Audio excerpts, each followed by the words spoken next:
मेरे लॉकअप में मेरी फेवरेट कास्ट होगी, सबसे पहले तो मेरे best friend Karan Johar ji. I would like to host him there. ये तो आपको पता ही है कि कंगना रनौत एकता कपूर के लॉकअप की इंचार्ज मतलब होस्ट बन गई है और अपने लॉकअप के लिए कंगना की विश लिस्ट में शामिल सेलिब्रिटीज का नाम सुनकर आप जरूर हैरान रह जाएंगे, क्योंकि करण जौहर से लेकर बिग बी तक कई बड़े बॉलीवुड स्टार्स उनकी विश लिस्ट में हैं और अगर कंगना का बस चले तो वो आमिर खान को भी अपने लॉकअप में डाल दे। इसके अलावा कंगना ने टाइम्स नाउ नवभारत के साथ एक रीसेंट इंटरव्यू में नेपोटिज्म से लेकर बाप के पैसों पर बेल जैसी बातों पर भी खुलकर बात की है।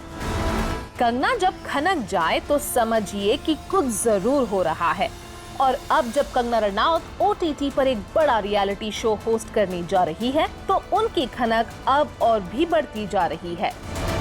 ऐसा ही हुआ है रिसेंटली जब कंगना रनौत अपने शो की प्रोड्यूसर एकता कपूर के साथ मीडिया के सामने आई और उन्होंने आखिरकार बिग बॉलीवुड स्टार्स की वो विश लिस्ट शेयर कर दी जो उन्हें अपने लॉकअप के लिए सबसे परफेक्ट लगती है। मेरे लॉकअप में मेरी फेवरेट कास्ट होगी, सबसे पहले तो मेरे best friend Karan Johar ji.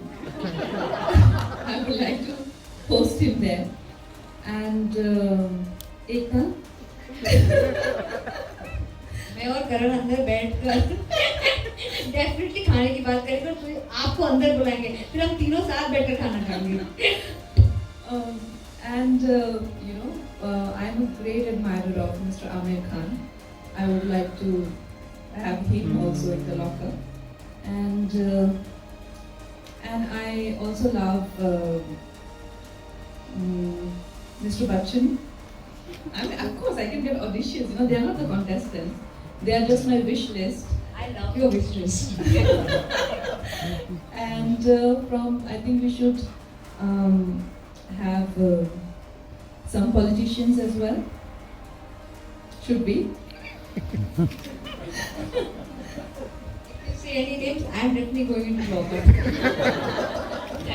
Okay, fine then. Well, I'll leave it at that because I don't want more FIRs on me. Well big B और आमिर को विश लिस्ट में रखना तो समझ आता है, लेकिन कंगना की विश लिस्ट में करण जौहर का नाम कुछ लोगों को सरप्राइज कर गया होगा, क्योंकि कंगना नेपोटिज्म के नाम पर पहले ही बहुत स्ट्रॉन्ग स्टैंड ले चुकी है और यही बात जब उन्हें टाइम्स नाउ नवभारत से इंटरव्यू में नविका कुमार ने पूछा तो कंगना ने अपना स्टैंड क्लियर कर दिया। नेपोटिज्म मेरी प्रॉब्लम कभी भी नहीं थी, प्रॉब्लम थी the ganging up on outsiders because of nepotism. You understand, there is a difference.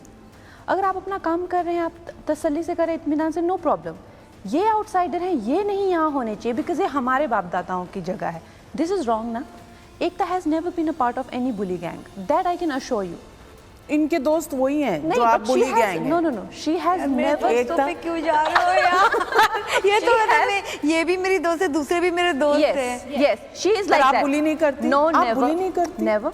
इसके अलावा कंगना के शो के प्रोमो में बाप के पैसे से बेल वाली बात सुनकर कई लोगों के कान खड़े हो रहे हैं। तो क्या ये बात है डिलिबरेट टन्स? इस पर भी कंगना ने अपने बोल्ड व्यूज सामने रख दिए हैं। तो कंगना जी, आपका जो प्रोमो वीडियो आया था और उसमें आपने कहा है यहाँ ना भाईगिरी चलेगी ना पापा के पैसे से जमानत मिलेगी, ये इशारा किस तरफ था?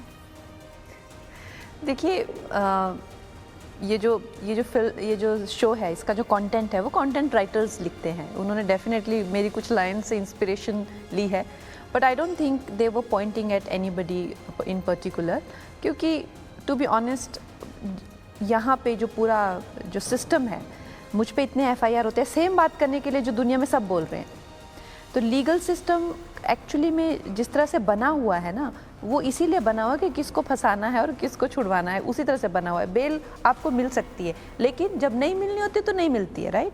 सो the system is also favours the one who are privileged in that way, right? So so ये उस पे एक तंज है कि आप जो है पापा के पैसों से बेल मिल जाती है। वेल इसके अलावा कंगना ने अपने इस इंटरव्यू में कुछ ऐसी मजेदार बातें कही है जो साबित करती है कि उनके अलावा लॉकअप को कोई और परफेक्टली होस्ट कर ही नहीं सकता था। यकीन ना हो तो आप खुद ही देख लीजिए कि वहाँ हिजाब अलाउड होगा आपके लॉकअप में?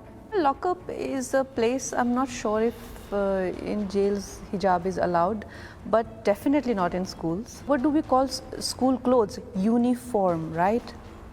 It means a lot to be uniform in a place which demands you to be uniform. Leave your religion, caste, your sex, whatever that makes you different from the other person at home, and come and have the sense of uniformity at that place. But not in our lockup, of course. In the lockup, you can choose to wear a bikini and hijab at the same time, and shalwar kameez and a sari or a suit pant. That's up to you. That's how you'll come. But I think later you'll be given clothes, jail clothes. You said if you want to show courage, show it by not wearing burqa in Afghanistan. Learn to break free, not cage yourself. And then there is a response that's come from Shabana Azmi ji, who says, correct me if I'm wrong, but Afghanistan is a theocratic state, and when I last checked, India was a secular democratic republic. तो ये secular और democratic republic की वजह से क्या school के uniforms भी decide होने चाहिए डेमोक्रेसी या सेक्युलरिज्म? बट आज डेमोक्रेटिक है तो ज़रूरी नहीं है कि 70 साल पहले डेमोक्रेटिक थी, और इस बात की कोई गारंटी नहीं है कि 70 साल बाद भी डेमोक्रेटिक होगी, राइट? सो आई थिंक इनको ये सोचना बहुत ज़रूरी है कि डेमोक्रेसी आपको, वो कहते हैं ना कि वो पापा जी के पैसों से नहीं मिलती है, उसके लिए मेहनत करनी पड़ती है. You have to maintain the democracy and you have to sustain the democracy. So Shabana ji definitely has a very myopic view of what is going on in the world, and if she thinks that democracy can be taken for granted, I really have nothing to say to her. Deepika Padukone की गहराइयाँ trash है, या आलिया भट्ट की जो film है उसमें बच्चों से करवा दिया है, तो ये आप you are speaking your mind because you want to, और you just want to bring other people down? This is not something that I am saying for effect. You know, I am a very sensitive audience. It scars me. So I have to read 5-6 reviews and talk to 6-7 people, and then only I make myself available to certain work of art. And and that's my personal choice that I make. And I was warned against it, that don't do it. And so I said something in this, and it's okay. I mean, I think contradictory opinions should exist.